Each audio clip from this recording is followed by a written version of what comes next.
I'll never forget the first time I saw him. There he was, this tiny, trembling puppy pressed against a chain-link fence, staring out at the world as if someone was coming back for him. His fur was matted, his ribs showed through his skin, and yet his eyes were full of something I didn't expect. Hope. In that moment, I didn't know his story. I didn't know how long he had been waiting, or if anyone even cared. But I knew this wasn't just another rescue. This was going to be a journey that would test my patience, my compassion, and honestly, my heart. I first noticed him when I was driving past an old property on the edge of town, the kind of place you don't pay attention to, with rusty fences, weeds growing taller than the mailbox, and an eerie stillness that suggested no one had lived there in a long time. And yet, there he was. This small figure pressed right against the fence as if he had been waiting for someone, anyone to stop. At first, I thought maybe his family was inside. Maybe they had just left him outside for a while. But the more I watched, the more I realized something was terribly wrong. His food bowl was overturned. There was no water dish. The grass beneath him was worn down, like he had paced the same spot day after day. I pulled over, my heart pounding. I spoke softly through the fence. "Hey, buddy. It's okay. I see you." His ears perked up. His tail gave the tiniest wag. Not full of joy, but a cautious flicker, as if he wanted to believe me, but wasn't sure if he could. I tried to reach my hand through the fence. He backed away, eyes darting, body trembling. That's when I knew. This wasn't going to be a quick rescue. This little one had been through something. I drove away that first day with a pit in my stomach. I couldn't take him yet. I needed permission. I needed a plan. And honestly, I needed to earn his trust. But the image of him pressed against that fence haunted me. So the next day, I went back. And the next. And the next. Each time I'd bring something small. A handful of kibble, a little bowl of water, sometimes even just my voice. I'd kneel by the fence and talk to him like he mattered, because he did. Day after day, he stayed in that same spot. Day after day, he waited. And slowly something changed. His tail wagged a little longer. His eyes softened. He started to inch closer to the fence when he heard my car pull up. But still, he wouldn't let me touch him. He'd sniff, lean close, and then retreat. It was heartbreaking, and yet it gave me purpose.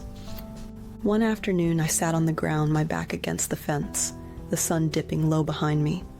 I could hear him pacing on the other side. I didn't turn around. I just sat there, letting him decide if he was ready. Minutes passed, then I felt it. A small nudge against my back. He had come close enough to touch me.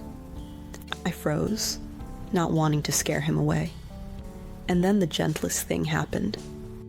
His nose pressed against my shoulder, and I heard the faintest sigh.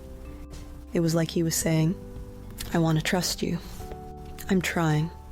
That night, I cried, because I realized this wasn't just about saving a puppy. This was about saving a soul that had been waiting for someone to care. By the end of the week, I knew it was time.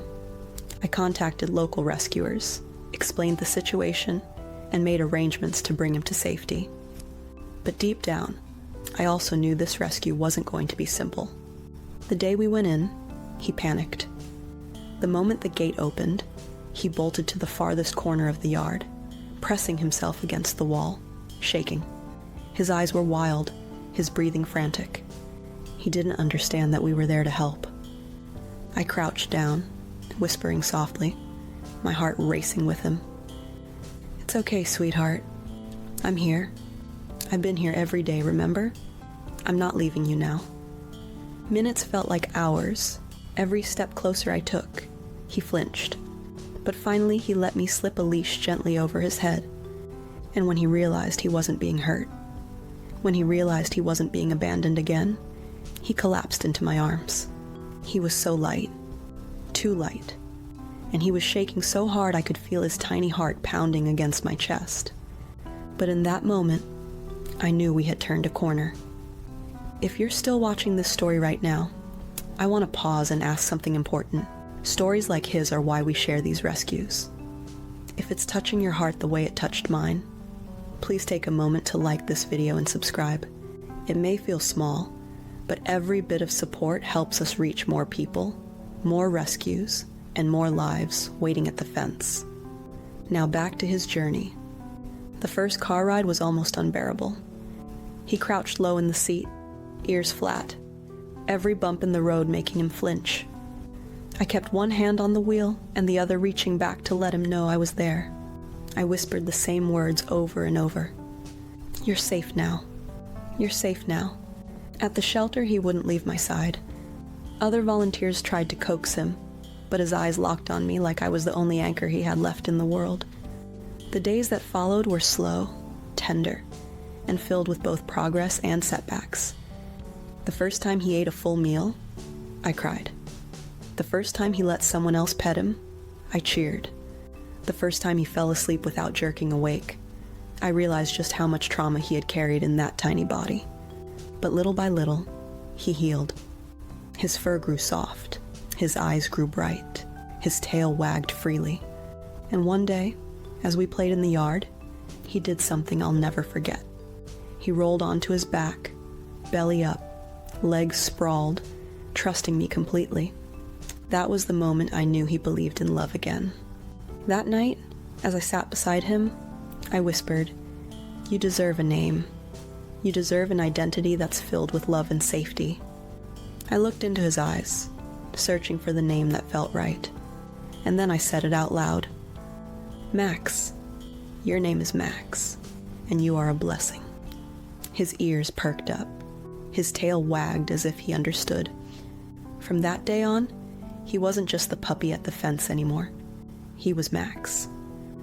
I'll never forget that fence. I'll never forget the days of waiting, the trembling body pressed against cold metal, hoping for someone to see him. But most of all, I'll never forget the lesson Max taught me. No matter how abandoned, no matter how hopeless it seems, the heart never stops waiting for love. Now I want to hear from you. Tell me in the comments, would you have stopped at that fence too? Type, "Yes, I would have stopped without hesitation." Or type, "Yes, I would have stopped, but with fear of what I would find." I'll be reading your answers, and I can't wait to hear your thoughts. If this story moved you, please give it a like and subscribe to the channel for more rescues, more hope, and more reasons to believe in second chances. Because somewhere out there, another soul is still waiting at the fence.